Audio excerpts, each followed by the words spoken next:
지금까지는 부활하신 첫날에 이루어졌던 일이야. 그치? 이제 그로부터 요한복음 20장 26절에 여드레를 지나서 라는 말씀처럼 한 일주일 정도 후에 예수님은 조금 아까는 도마가 없었잖아. 그죠. 제자들에 나타나셨을 때 도마가 없었단 말이야. 근데 이제는 도마를 포함한 여러 제자가 모여 있었던 곳에 6번째로 나타나셨어. 하지만 이때도 여전히 제자들은 믿지 않고 있었어. 이에 예수님은 마가복음 16장 14절에 그들의 믿음 없는 것과 마음이 완악한 것을 꾸짖으시니라. 꾸짖으셨다라는 거야.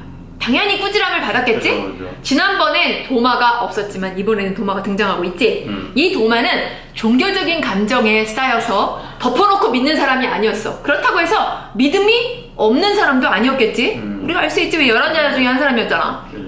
그는 다만 경험에 입각한 객관적인 사실을 믿는 이지적인 사람이었던 거야. 이에 예수님은 요한복음 20장 27절에 내 손가락을 이리 내밀어 내 손을 보고 네 손을 내밀어 내 옆구리를 넣어보라 라고 부활의 몸을 직접 경험하게 하셨던 거야. 사실 그 자리에 없었잖아. 그죠. 도마 빠진 상태에서 제자들에게 뭐 직접 만져보게 하시고 잡수시면서 또 성경을 통해서 가르쳐 주시고 이런 굉장히 중요한 작업을 하고 있어. 도마가 없었잖아. 그래서 이렇게 도마에게 경험을 직접 하게 하신 거야. 이렇게 경험을 한 도마가 어떤 반응을 보였느냐면은 요한복음 20장 28절에 나의 주시며 나의 하나님이시다 라고 고백하게 돼. 제자들은 사실은 이렇게 지금 예수님이 제자들에게 나타나셨다가 그리고 또 이렇게 사라지고 탁구 이렇게 반복해서 이렇게 이런 일을 지금 겪고 있지 제자들이 지금. 그러니까는 제자들은 사실은 그럼 이걸 어떻게 해야 되지? 무엇을 해야 될지 어떻게 해야 될지 모르는 상태에 빠져 있었던 거야. 이 때문에 요한복음 21장 1절에 디베르 호수로 가서 물고기 잡으러 가노라 라고 갈릴리 바다로 돌아와서 물고기나 잡자 라고 이들이 돌아왔던 거야. 그래서 예수님은 요한복음 21장 4절 예수께서 바닷가에 서셨으나 라고 고기 잡고 있던 베드로, 도마, 갈릴리 가나 사람이 나다나엘 그리고 세베대의 두 아들인 요한과 야고보 그리고 이름이 기록되어 있지 않은 두 제자에게 7번째로 나타나셨어. 근데 지금 갈릴리 바다에 지금 제자들이 있고 그리고 예수님이 나타나셨지. 근데 이 말씀은 이미 내가 갈릴리 바다로 갈 것이다. 너희들을 거기서 만날 것이다. 언제 하셨냐면은 마지막 주간 목요일 최후의 만찬 때 6월절 마지막 만찬 때 이렇게 말씀을 하셨는데 그 말씀하신 대로 진짜로 갈릴리 바다에 오셔서 제자들을 만나고 계신 거야. 지금 이 일곱 번째로 만난 거야. 예수님은 이미 갈릴리 바다에 오셔서 해변에다가 뭐를 하셨냐면은 제자들을 위해 조반을 준비해 놓고 있어서 제자들은 당연히 어디 있겠어? 지금 물고기 잡으러 가고 있는 상태였어. 그래서 제자들이 물고기 다 잡고 돌아와갖고 예수님과 함께 잡수셨던 거야. 예수님이 준비해 놓은 걸 갖고 잡수신 후에 예수님이 베드로에게 뭐라고 말씀하셨냐면 요한복음 21장 15절 16절에 내가 어린 양을 먹이라 내 어린 양을 치라 라고 장차 제자들이 해야 할 일이 무엇인지를 명하셨던 거야.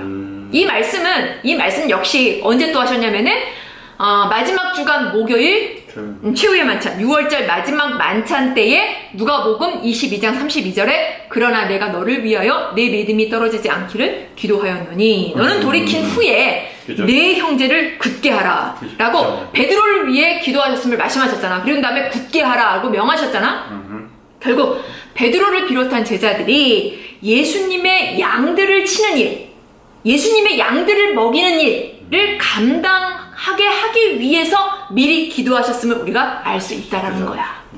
알겠지? 그 8번째로 누구에게 나타나셨냐면 마태복음 28장 16절에 11제자가 있었던 갈릴리 산에 나타나셨고 근데 이때 마태복음 28장 17절에 아직도 의심하는 사람들이 있더라 라는 말씀처럼 이때까지도 의심하는 제자들이 있었다라는 거야.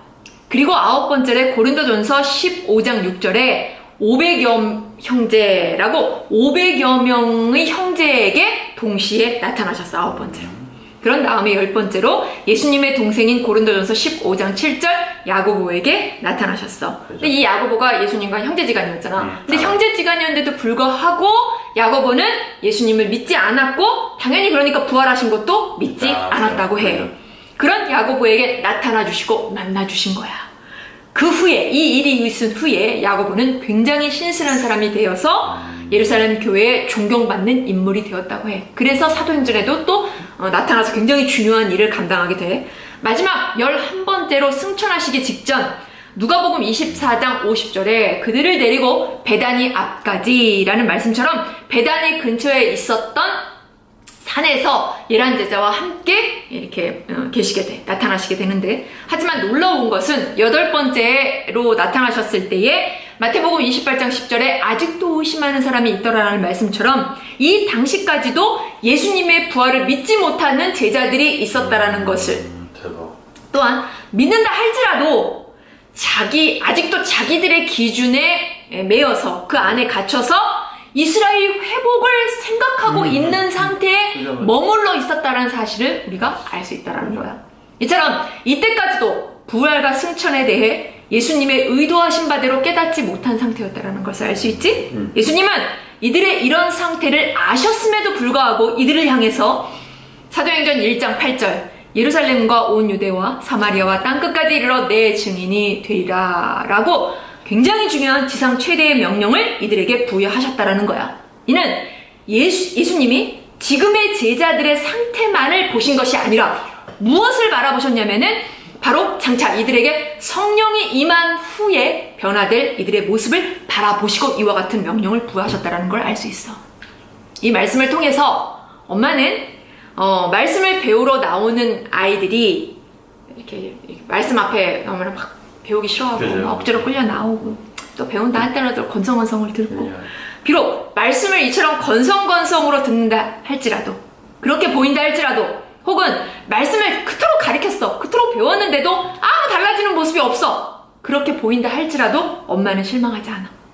왜냐하면 이들의 지금의 모습만을 바라보는 것이 아니라 언젠가 사도행전 1장 8절 오직 성령이 너희에게 임하시면 이라는 말씀처럼 성령이 이들에게 임하면 이들을 깨닫게 해주시고 이들을 변화시켜 주실 것을 믿고 바라보기 때문이야. 그래서 낙심하지 않고 예수님처럼 묵묵히 함께하면서 끝까지 말씀을 가르치는 거야. 알겠지?